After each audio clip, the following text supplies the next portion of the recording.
दक्षिण अफ्रीका के निचले सवाना जंगलों में गर्मी में होने वाली बारिश ने इन बियाबानों को एक हरी भरी जन्नत में बदल दिया है।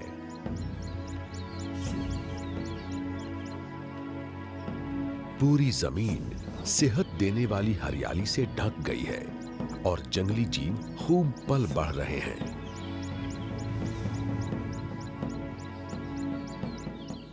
ये इकोसिस्टम अफ्रीका में जमीन पर सबसे ज्यादा जैव विविधता वाले जंगली जीवों का ठिकाना है।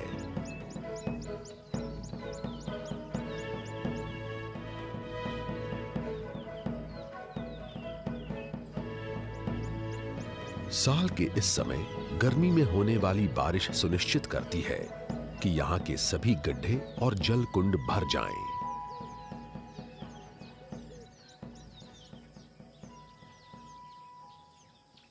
स्थानीय जल कुंड लबालब भरा हुआ है और इसका पानी किनारों पर मौजूद पेड़ों की निचली टहनियों और झाड़ियों को छू रहा है। पानी का किनारा शांत है और इसकी सतह पर कोई हलचल नहीं है।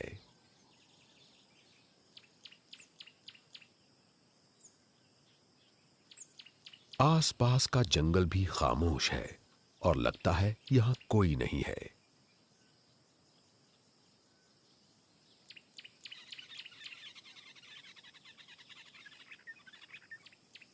ये जल कुंड अभी सुनसान लग रहा है, लेकिन ये इस वजह से है कि अभी गर्मी का मौसम चरम पर है। अभी जंगल में हर जगह पानी उपलब्ध है और जीवों को यहां उतनी बार नहीं आना पड़ता जितनी बार वो जाड़े के सूखे महीनों में तब आएंगे जब ये पानी का मुख्य स्रोत बन जाएगा।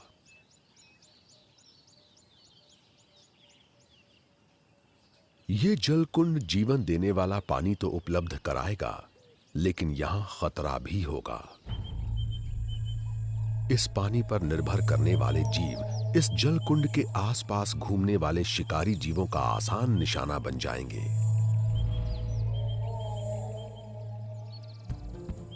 फिलहाल इस पूरे इलाके में कई जल कुंड और पानी से भरे गड्ढे हैं और जीव जंतु चरने के लिए जंगल में काफी दूर तक जाकर चारों तरफ फैली हरियाली का फायदा उठा सकते हैं।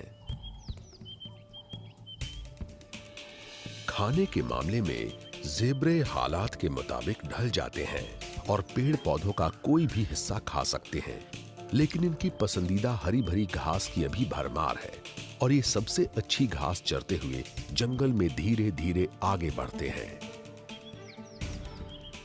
पूरे जंगल में मौजूद कई छोटे जलकुंडों के बावजूद ये बड़ा तालाब अब भी एक ऐसी सहूलियत देता है जो ताजे पानी से भरा कोई गड्ढा नहीं दे सकता। ये इस मौसम की तेज गर्मी से ठंडक भरी राहत देता है। भैंसें ज्यादा गर्मी बर्दाश्त नहीं कर सकती और इन्हें छांव के साथ साथ पानी के आसपास रहने के इलाके की भी जरूरत होती है।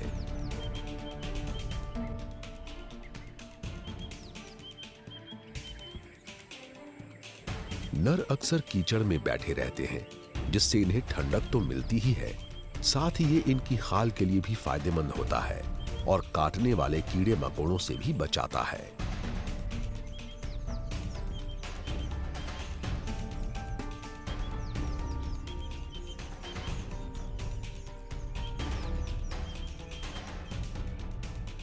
इम्पाला पानी और कीचड़ में तो नहीं बैठते, लेकिन ये अपने चारे से इतनी नमी हासिल नहीं कर पाते कि इनका काम चल सके और इन्हें रोजाना प्यास बुझाने के लिए किसी जल कुंड के आसपास ही रहना होता है।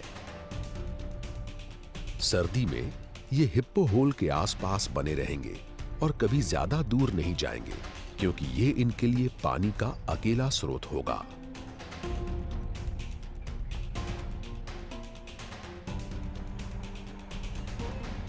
इस प्राकृतिक आवास क्षेत्र में घुमावदार बहाव कर तेजी से बह रही है।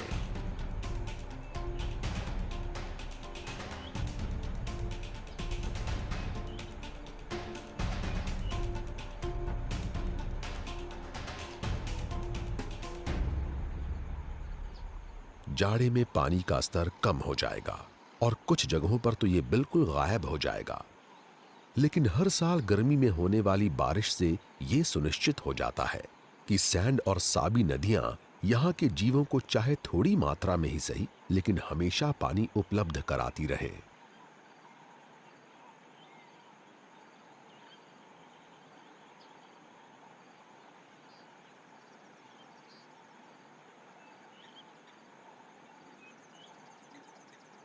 सरकंडे की घनी झाड़ियों और रेतीले इलाकों के बीच बीच में थोड़े तेज बहाव और गहरे जलकुंड इन नदियों की खासियत है।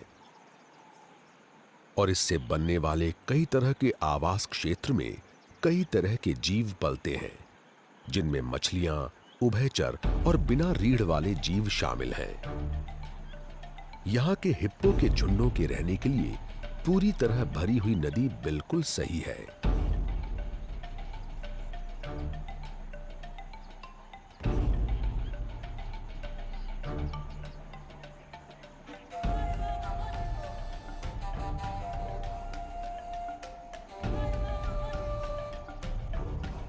गहरा पानी झुलसा देने वाली धूप से बचाता है और नदी के किनारों पर मौजूद जंगल में बड़े बड़े पत्तों वाले पेड़ों के नीचे उगी घनी घास से हिप्पो को चरने की बढ़िया जगह भी मिल जाती है।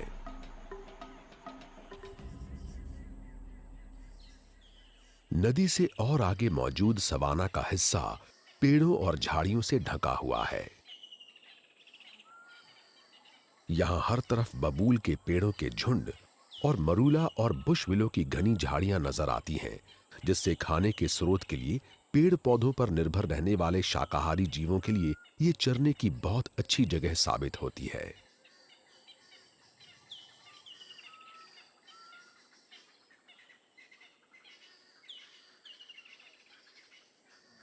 ज़ेब्रे जैसे शाकाहारी जीवों के प्रजनन का कोई निश्चित मौसम नहीं होता, लेकिन इनकी सबसे ज्यादा संतानें गर्मी में ही पैदा होती हैं। ज़ेब्रे के बछड़े 1 साल तक मां का दूध पीते रहते हैं, लेकिन ढेर सारी पौष्टिक हरियाली मौजूद रहने पर ये बड़ी आसानी से 7 महीने में ही दूध पीना छोड़ देते हैं।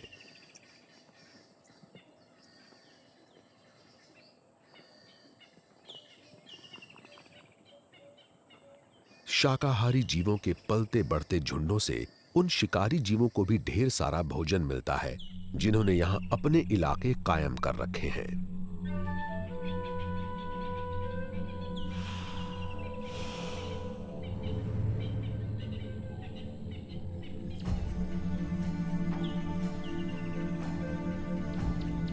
लेकिन सभी जीव पानी पर ही निर्भर हैं।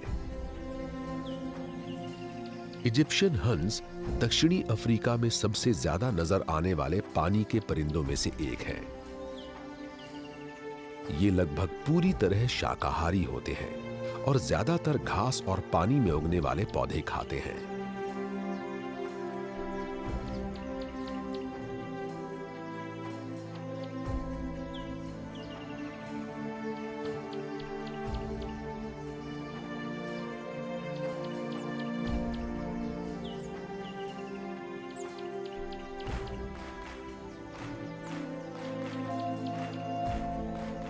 लेकिन इजिप्शियन हंसों के अलावा दूसरे परिंदे भी इस जल कुंड का इस्तेमाल करते हैं। पानी से सीधे जुड़े नहीं होने के बावजूद मैना हर उस जगह पर होती हैं जहां भैंसें मौजूद होती हैं।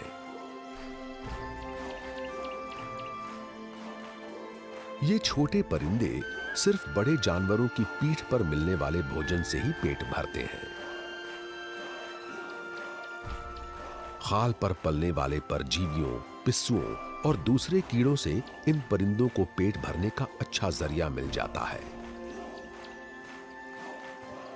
लेकिन जल कुंड में कीचड़ में बैठी भैंसों का फायदा सिर्फ मैना ही नहीं उठाती। इस इलाके के ज्यादातर जल कुंडों में सेरेटेड हिंज्ड टेरापिन पाए जाते हैं और ये भैंसों की खाल पर मौजूद पिस्सुओं और कीड़ों की दावत का पूरा फायदा उठाते हैं।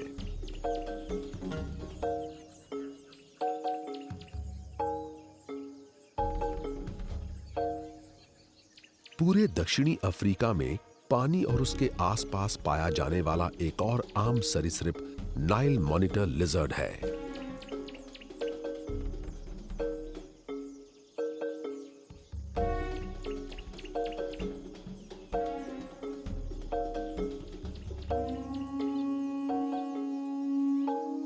ये लिजर्ड जमीन पर अपना घर बनाती है, लेकिन थूथन पर काफी ऊपर मौजूद अपने नथुनों और तैरने के लिए स्ट्रीमलाइंड शरीर की वजह से ये पानी में रहने के लिए भी खास तौर पर ढली हुई है।